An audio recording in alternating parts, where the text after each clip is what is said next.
Salut à tous, c'est Philippe, j'espère que vous allez bien. Alors aujourd'hui, je voulais vous parler d'une petite lettre que j'ai lue sur Substack. Alors, c'est pas tant de la lettre dont je vais vous parler, puisqu'il m'en reste pas grand-chose, sauf que j'ai entendu parler pour la énième fois du fait que l'IA était incompétente pour écrire et bon, c'est de la part d'un mec qui écrit bien, donc je comprends ce qu'il veut dire. Moi, j'ai surtout l'impression que l'IA est incompétente quand on la prompte mal et qu'elle est compétente pour beaucoup de choses. Et surtout, ce dont je veux vous parler aujourd'hui, c'est de recentrer un petit peu le débat, parce que je trouve qu'il y a un concept qui fausse un petit peu la perception de l'IA, c'est le fait qu'on appelle ça l'intelligence artificielle, justement. Et ça donne tout de suite lieu à des débats philosophiques. Qu'est-ce qui est intelligent? Qu'est-ce qui n'est pas intelligent? L'intelligence est-elle le propre de l'homme? Et puis après, on arrive à la conscience. Alors, c'est des sujets tout à fait passionnants qui m'intéressent, hein. Mais là, c'était plutôt un propos un peu plus général sur le fait que ce, qui, ce dont il s'agit avec l'IA là, en ce moment et avec la place qu'elle est en train de prendre dans la société humaine et notamment les risques pour le monde du travail, c'est de savoir si elle est compétente, justement. D'où le fait que ça m'est un peu interpellé que ce, ce- ce- cet écrivain, comment on appelle ça, ce blogueur, blogueur par mail, considère qu'elle écrivait mal, qu'elle était incompétente, alors qu'elle est précisément très compétente dans le fait d'écrire, probablement plus compétente que 95% des humains, sans, sans vexation aucune, hein. Mais bon, voilà, entre le fait qu'elle fasse pas de faute d'orthographe, qu'elle fasse pas de faute de syntaxe, et qu'elle arrive à mettre en ordre des idées de manière quand même plutôt efficiente. Effectivement, tous les gens qui se servent de l'IA au quotidien se rendent compte qu'elle est justement très compétente là-dedans. Alors pour l'instant, on n'attend pas de l'IA qu'elle fasse du Baudelaire ou du Maupassant. On attend de l'IA justement qu'elle soit compétente à skills égales, en tout cas qu'elle puisse prendre la place de certains postes de productivité pour faire gagner en productivité euh, différents secteurs du monde du travail. Alors, bon, après, les réflexions qui m'intéressent beaucoup, c'est justement est-ce que c'est une bonne chose pour la société, est-ce que c'est pas une bonne chose. Euh, j'ai toujours une petite phrase qui me vient à ce moment-là, c'est je connais pas beaucoup de gens qui regrettent la disparition des lavandières au profit de la machine à laver. Euh, il y en a peut-être quelques-unes, mais ces personnes-là sont sérieusement minoritaires pour la bonne raison que, au final, quand on a un progrès scientifique, technologique qui fait gagner du temps et de la productivité, il est irrémédiablement adopté. C'est quasiment une loi de la physique. L'outil s'améliore, on l'utilise. Donc, je trouve que tous les débats un peu protectionnistes et conservateurs à ce niveau-là sont hors sol, puisque pendant que nous, comme d'habitude en Europe, on se pose des grandes questions éthiques. Je trouve ça très intéressant, les questions éthiques, et moi je viens du monde de la philo, hein, donc j'adore réfléchir à tout et n'importe quoi et moudre du grain, mais il y a aussi, par-delà les questions éthiques, il y a les questions stratégiques et puis les questions tout simplement de bon sens, quoi. Bon sens paysan, dont j'espère être un représentant, un modeste représentant c'est sur cette chaîne YouTube. Et du coup, en termes de bon sens paysan, ben, faut prendre le progrès tel qu'il arrive, essayer bien entendu d'avoir des garde-fous de base, mais ça on les a déjà. Je pense que le code pénal est déjà plein de ressources pour éviter les débordements, et bien entendu, comme la technologie elle-même pose de nouveaux défis, ben, il faut adapter. C'est l'éternelle course entre le gendarme et le voleur. Que serait le monde sans cette course? Et du coup, à partir de là, moi ce que j'attends de la société, c'est du pragmatisme, c'est avoir une pensée stratégique et se dire que si c'est pas nous qui développons l'IA, de toute manière, ça sera les Américains, les Chinois, et toute puissance économique normalement constituée va vouloir de ce gain technologique, de ce gain de productivité. Donc on va pas faire nos poètes maudits, et on va prendre le taureau par les cornes, faire de notre mieux pour développer l'IA sur notre territoire, pour avoir des IA souveraines, des IA stratégiques, des IA performantes. Et, et si l'IA elle écrit elle écrit très bien si on la prompte bien. Et ça n'enlève rien à la créativité des humains, puisque de toute manière, c'est l'émanation de l'humanité. Alors, c'est au moins une émanation, sinon une émergence, quelque chose qui va donner quelque chose de nouveau. Et ça, j'aurai l'occasion d'en parler sur cette chaîne, parce que c'est le point justement philosophique très très intéressant de savoir est-ce qu'on est en train de créer une créature, est-ce qu'on est sur du mythe de Frankenstein ou ou est-ce que c'est juste un outil ultra perfectionné qui ne sera jamais doté de conscience, mais qui, qui est un espèce de multi-tool qui va changer radicalement notre rapport au travail. Et c'est déjà ça, c'est déjà ce que je pense, c'est sûr. Je ne dis pas que je suis pas sûr qu'elle puisse pas développer une forme de conscience, voire même que c'est peut-être déjà le cas.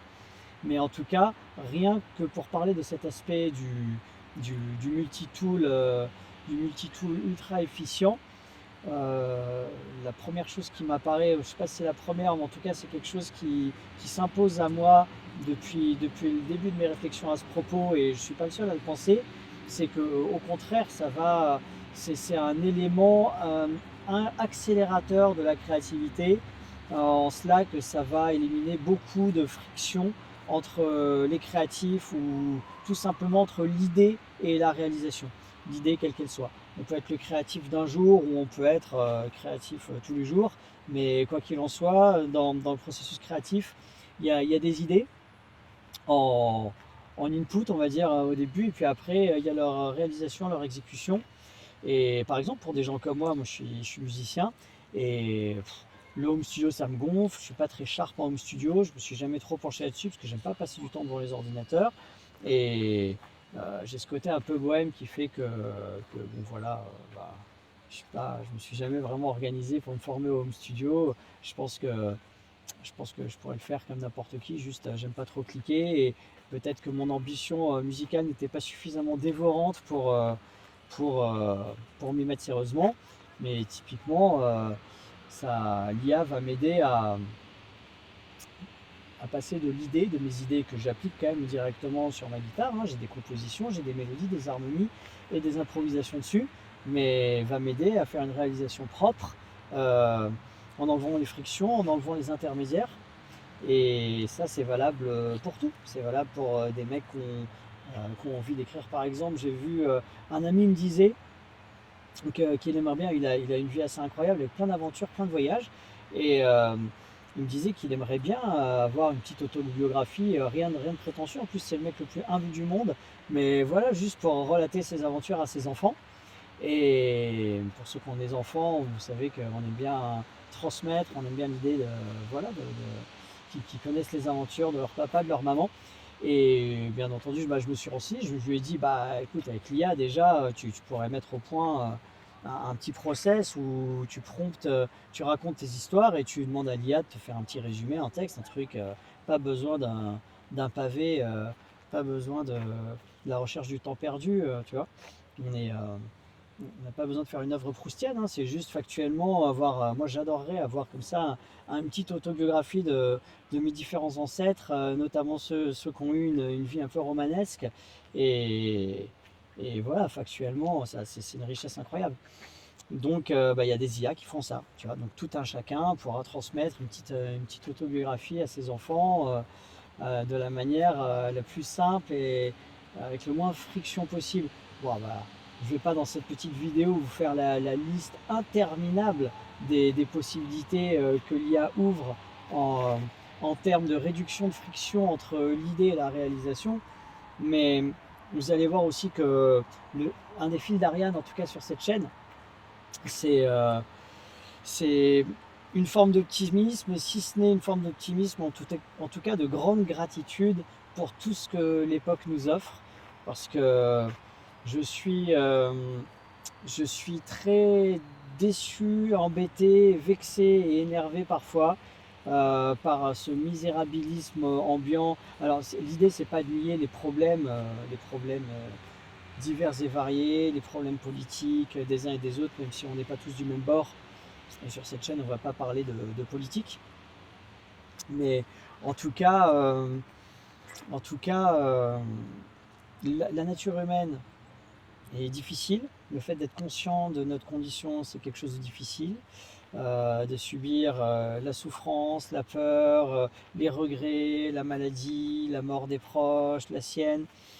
C'est une épreuve incroyable que celle de la nature humaine.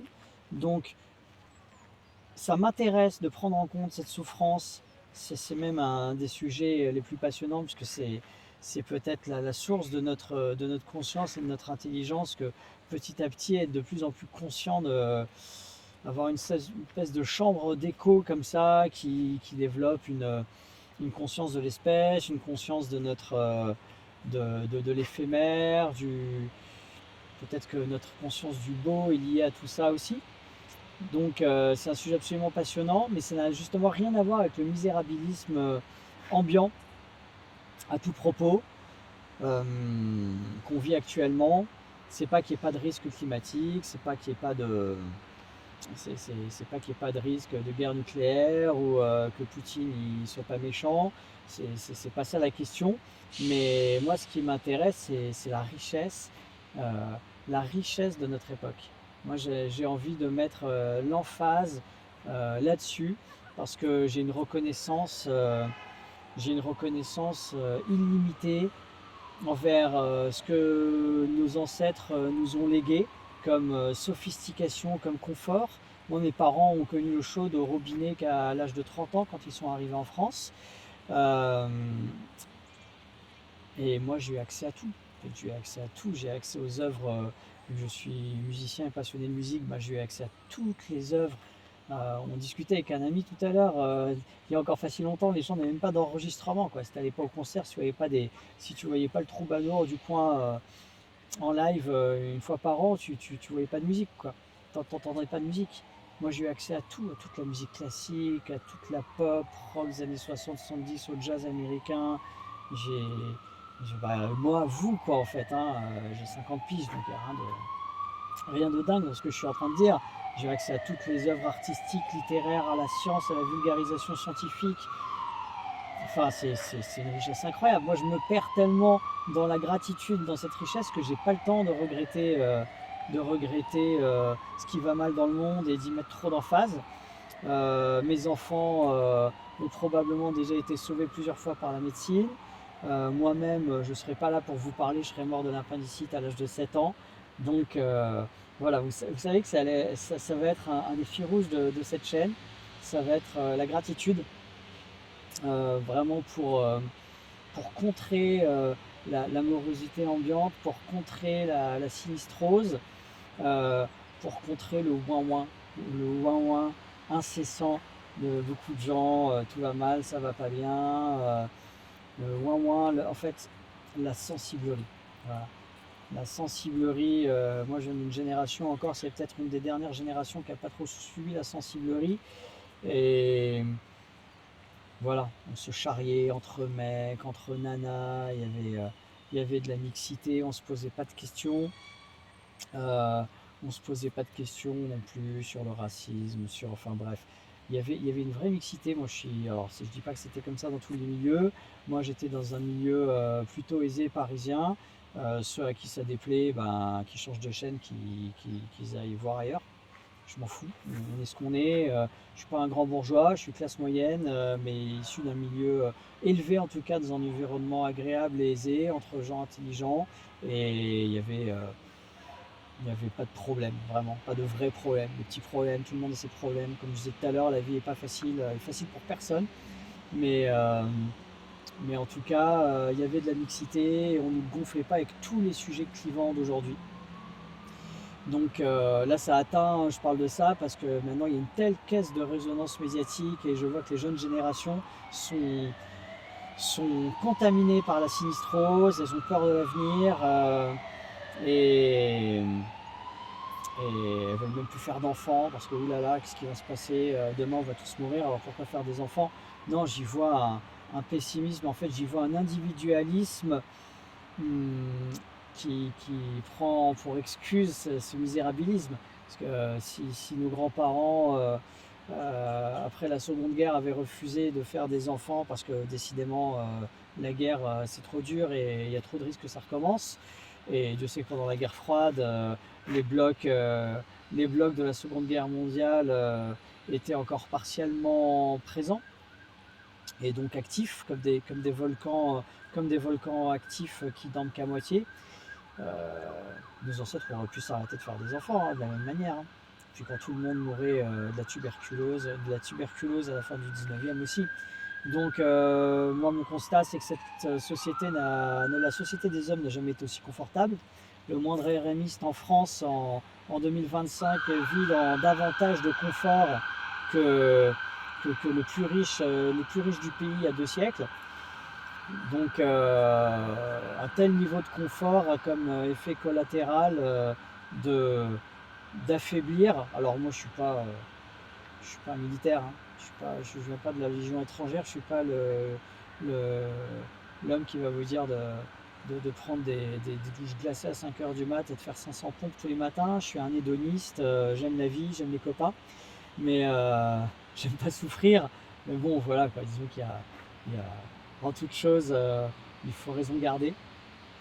Et, et ben voilà, je crois que j'ai dit l'essentiel. Ce ne sera pas la chaîne du ouin-ouin, ça sera la chaîne de, d'un optimisme modéré, pas BA, parce que j'aime bien parler des problématiques et des dangers, parce que déjà c'est stimulant intellectuellement, mais sans sensiblerie, quoi. Voilà, ça ne sera pas la chaîne de la sensiblerie. Allez, à bientôt.